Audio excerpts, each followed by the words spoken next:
Assalamualaikum, salam sejahtera. Hari ini video saya berkaitan tentang e-filing, cukai pendapatan. Assalamualaikum, salam sejahtera.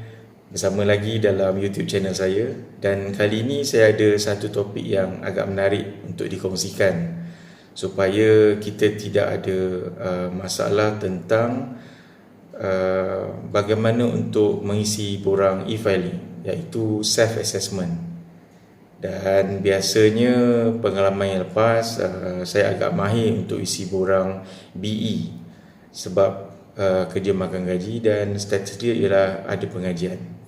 Tetapi apabila anda bertukar kepada bekerja sendiri, anda ada SSM perniagaan tunggal ataupun enterprise, ataupun anda bekerja sendiri sebagai pemandu e-hailing, secara purata apabila setiap bulan anda dapat sekitar RM3,000 sebulan pendapatan kasar, lebih kurang anda sudah kena bayar cukai. Anda sebenarnya sudah layak dikenakan cukai. Cukai ini ialah pendapatan kasar kita selepas tolak dengan kredit SP. Berapa banyak? Kalau ikut akta ialah RM34,000. Maksudnya pendapatan kasar yang kita dapat tolak dengan caruman KSP yang kita buat secara peribadi ataupun sebab kita bekerja sendiri secara sukarela.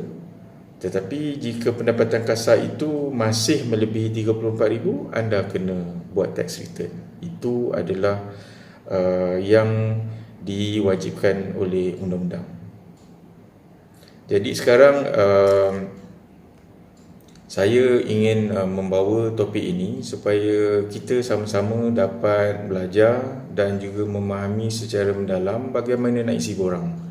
Kalau borang BE itu kebanyakan orang sudah faham kerana anda akan dapat EA statement daripada majikan, statement tahunan daripada majikan. Anda tinggal key in saja dan format yang nak diisi itu dah agak mudah sebab dia sudah berformat. Anda tinggal nak masukkan nilai-nilai saja, kemudian anda masukkan segala perbelanjaan gaya hidup, dan daripada situ adalah ukuran sama ada pembayaran PCP anda itu melebihi ataupun kurang. Kalau kurang kena top up lah, tapi kebiasaannya adalah lebih. Jadi anda akan dapat bayaran balik lebihan PCP tahunan. Itu yang bulan 4 kita buat submission, mungkin bulan 5, bulan 6 sudah dapat balik duit lebihan PCP. Itu selalu yang berlaku lah. Tapi bila kita bekerja sendiri, situasi berbeza, kerana bukan saja kita menyimpan semua resit-resit berkaitan dengan hidup, kita juga kena simpan semua expenses perniagaan kita. Contohnya resit minyak, sewa premis, maintenance kereta dan macam-macam lagi lah, pelesenan dan sebagainya. So ini semua akan diambil kira sebab anda adalah peniaga. Tetapi dalam SSM kita jangan risau, sebab bila anda berniaga ataupun ada SSM majikan perniagaan tunggal, majikan sendiri, ataupun enterprise bahasa mudahnya, anda tak perlu nak khawatir sangat sebab dalam SSM anda tak perlu buat penyata akaun berkanun yang disediakan accountant. Kerana enterprise ni tak perlu ada submission tahunan seperti itu macam perniagaan sendirian berhad. Tetapi yang paling penting untuk e-filing ialah segala perbelanjaan, segala resit tu anda kena simpan. Itu yang penting. Jadi video ini saya berharap kita sama-sama dapat belajar step ataupun belajar apa itu income tax borang B.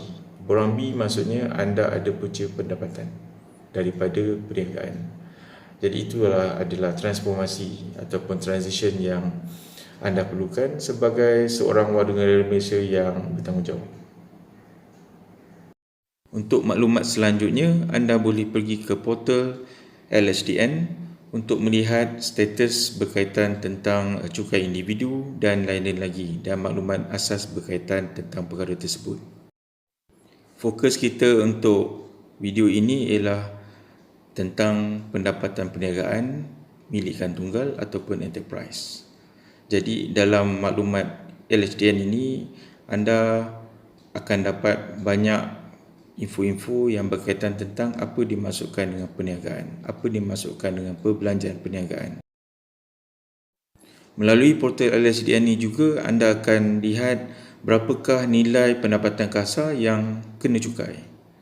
Dan info ini penting untuk anda kerana ianya berkaitan tentang Akta 1967. Jika anda sudah biasa buat e-filing borang BE, anda akan faham berkaitan dengan pelepasan cukai. Ada banyak pelepasan cukai yang kerajaan berikan. Dan anda akan lihat daripada senarai-senarai ini apa yang anda boleh tuntut dan berapa nilai yang terhad ataupun yang tertinggi yang anda boleh tuntut. Ini semua membantu anda.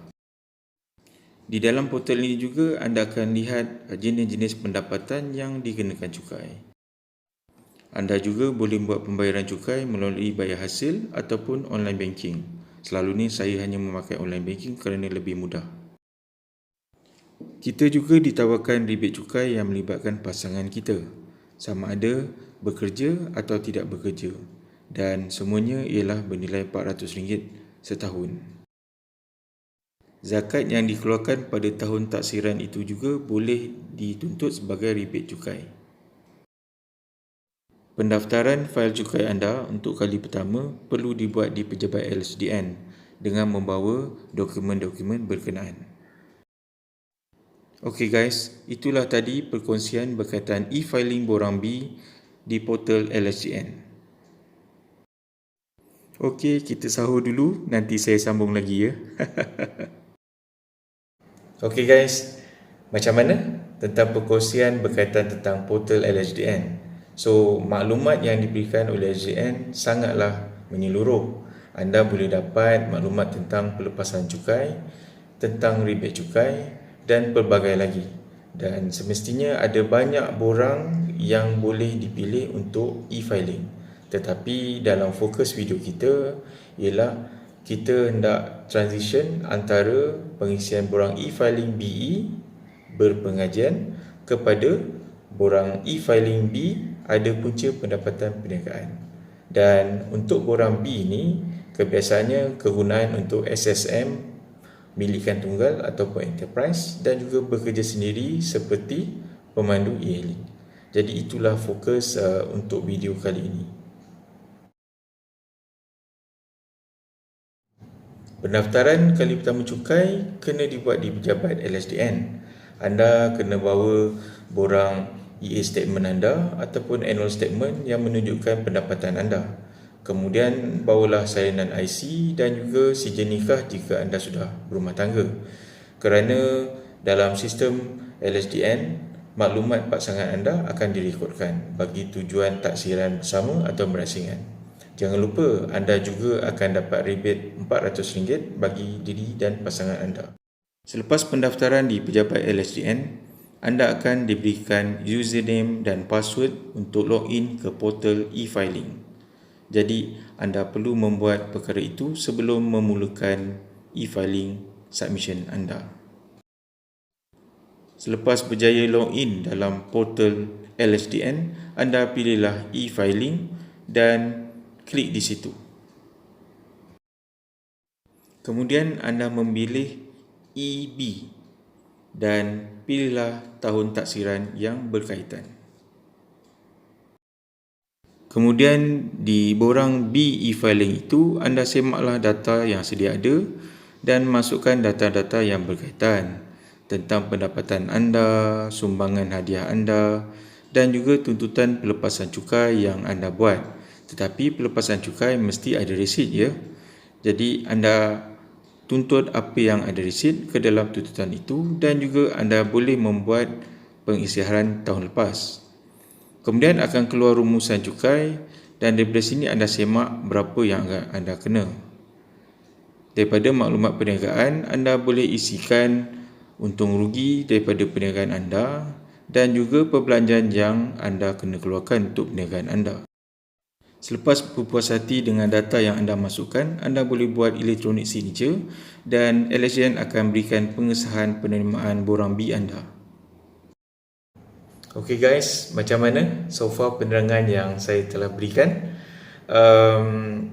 Ini agak laju sedikit ya, sebab saya tak boleh nak akses kepada borang B yang masih kosong, di mana saya boleh tunjukkan macam mana kita nak isi setiap data dalam borang B tersebut. Apabila tuan-tuan sudah buat submission kepada pihak LHDN untuk tahun taksiran tersebut, apa yang berlaku ialah tuan-tuan hanya dapat summary berkaitan tentang submission tuan-tuan dan juga receipt yang menyatakan yang tuan-tuan sudah buat submission. Itu saja. Jadi buat masa ni saya tak dapat nak akses kepada e-filing borang B untuk tunjukkan. Walau bagaimanapun apa yang saya ada itu saya dah jadikan sebagai satu bahan untuk rujukan. Salah faham kenapa kita kena submit income tax. Bukan maksud bila contoh e-hailing kita setahun ataupun sebulan RM3,000, walaupun dalam akta sudah kena submit, anda akan kena bayar yang tinggi. Saya tak fikir begitulah. Sebenarnya macam saya cakap tadi, kalau pendapatan dikenakan cukai RM20,000, cukai yang dikenakan tak sampai RM300 pun. Dan selepas itu pun kalau anda ada rebate, tolak lagi dan mungkin tak perlu bayar pun. Tetapi akta kata kena submit. Submit tu penting lah, supaya kita ada satu maklumat yang boleh membantu kerajaan bagi untuk perkara-perkara yang akan datang dan juga untuk apa-apa yang melibatkan negara kita. Jadi itulah sedikit pengalaman saya lah. Saya harap tuan-tuan dapat sedikit gambaran bagaimana kita nak isi borang B. Walau bagaimanapun, kalau ada pertanyaan lanjut, boleh berikan komen dalam YouTube channel saya dan saya akan jawab secara lebih spesifik lah. Sebab buat masa ni saya ingat ini saja yang saya boleh work out untuk video kali ini. Okay, terima kasih. Guys, terima kasih kerana menonton. Like dan subscribe channel kami. Terima kasih, jumpa lagi. Assalamualaikum.